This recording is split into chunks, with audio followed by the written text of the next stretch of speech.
हाय। आज हम मोटिवेशन की जिस थ्योरी पे बात करेंगे वो है एडम्स इक्विटी थ्योरी। तो स्टार्ट करते हैं। एम्प्लॉय जब काम कर रहा है किसी ऑर्गेनाइजेशन में तो वो किस तरह से कंट्रीब्यूट करता है ऑर्गेनाइजेशन में, what he actually gives to the organisation.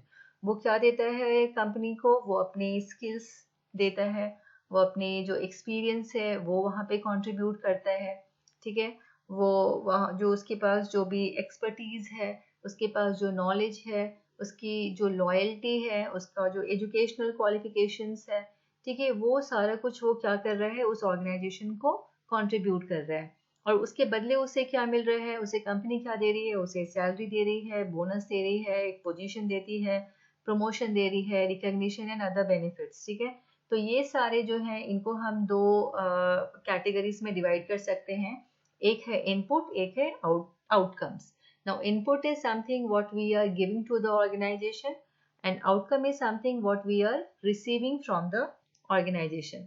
तो एडम्स इक्विटी थ्योरी ये बोलती है कि एक एम्प्लॉय जो है वो अपने आउटपुट और इनपुट, ठीक है, आई मीन आउट और इनपुट जो है वो दूसरों से कंपेयर करता है। Like the people who are working in the same level, वो अपने आउटकम और इनपुट रेशियो जो है वो दूसरे एम्प्लॉय से कंपेयर करता है। और equity exist when they perceive that the ratio of their outcome to inputs are equivalent to the ratio of other employees.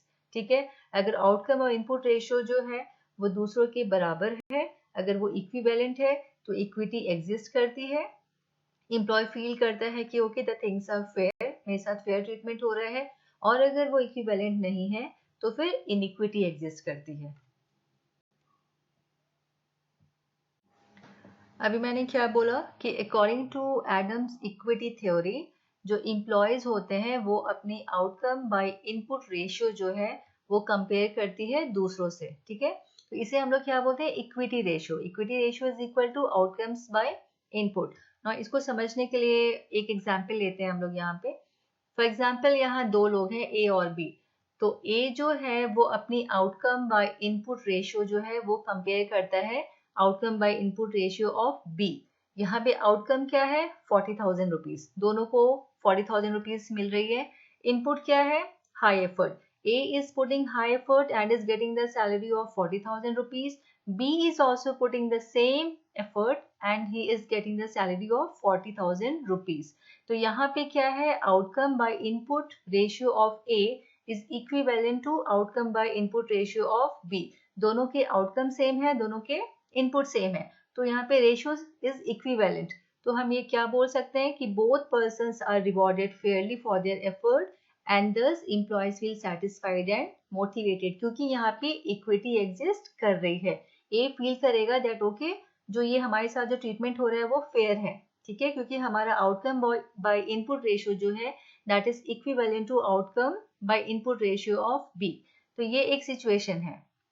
दूसरा सिचुएशन क्या है कि अगेन यहाँ ए ने जो है अपनी इक्विटी रेशियो को कंपेयर किया बी से। ठीक है। और ए जो है यहाँ पे he is putting high effort and he is getting the salary of 50,000। B भी है, उसने भी सेम एफर्ट डाल रहा है और उसे मिल रहा है 40,000। तो यहाँ पे equity ratio of A is greater than equity ratio of B. यहाँ ए जो है ही इज ओवरपेड। तो इस केस में हम क्या बोल सकते हैं कि इनइक्विटी एग्जिस्ट। यहाँ पे इनइक्विटी एग्जिस्ट कर रहे हैं क्योंकि एफर्ट्स तो दोनों सेम डाल रहे हैं, फिर आउटकम डिफरेंट क्यों है? तो यहाँ पे जो ए है ना, he will feel dissonance. Dissonance यानी कि उसे थोड़ा सा वो गिल्ट होगा या अनइजीनेस होगा, क्योंकि उसे पता है कि बी जो है, बी का भी सेम इनपुट है, लेकिन ए को जो है सैलरी ज्यादा मिल रही है, ही इज गेटिंग 50,000। तो वो उसे जस्टिफाई कैसे करेगा? वो क्या करेगा? वो डिसोनेंस को रिड्यूस करने के लिए, मतलब वो जो अनइजीनेस होगा या उसे जो थोड़ी सी टेंशन होगी कि उसका भी इनपुट सेम ही है, ठीक है, तो उसको वो रिड्यूस करने के लिए क्या करेगा? He will increase his input. वो और भी ज्यादा हायर एफर्ट्स डालने की कोशिश करेगा बी के कंपैरिजन में, ताकि वो जस्टिफाई कर सके कि why am I getting 50,000 rupees, मुझे ज्यादा क्यों मिल रहा है। ओके।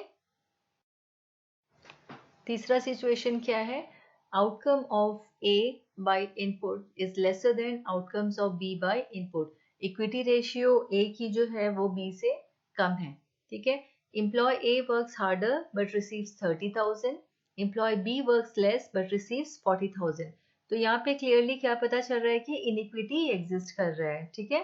तो इससे क्या होगा, क्योंकि इनइक्विटी एग्जिस्ट कर रही है इस केस में, तो एम्प्लॉय ए जो है ही विल फील डिससेटिस्फाइड, उसे फील होगा कि ये अनफेयर ट्रीटमेंट हो रहा है मेरे साथ, वो फ्रस्ट्रेट होगा, उसकी मोटिवेशन जो है वो कम हो जाएगी, और ये क्रिएट करेगा क्या, डिसोनेंस क्रिएट करेगा, मेंटल टेंशन।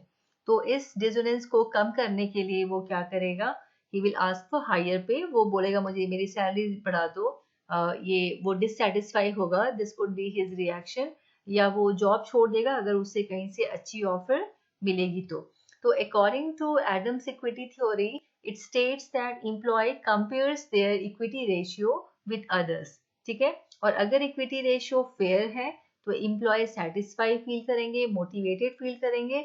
अगर अनफेयर है तो इनइक्विटी एग्जिस्ट कर रहा है, डिसोनेंस क्रिएट होगा, ठीक है, और एम्प्लॉय की जो सेटिस्फैक्शन और मोटिवेशन लेवल है वो कम हो जाएगी।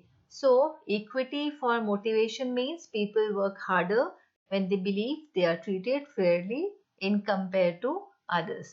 So this was all about Adams equity theory. Thank you.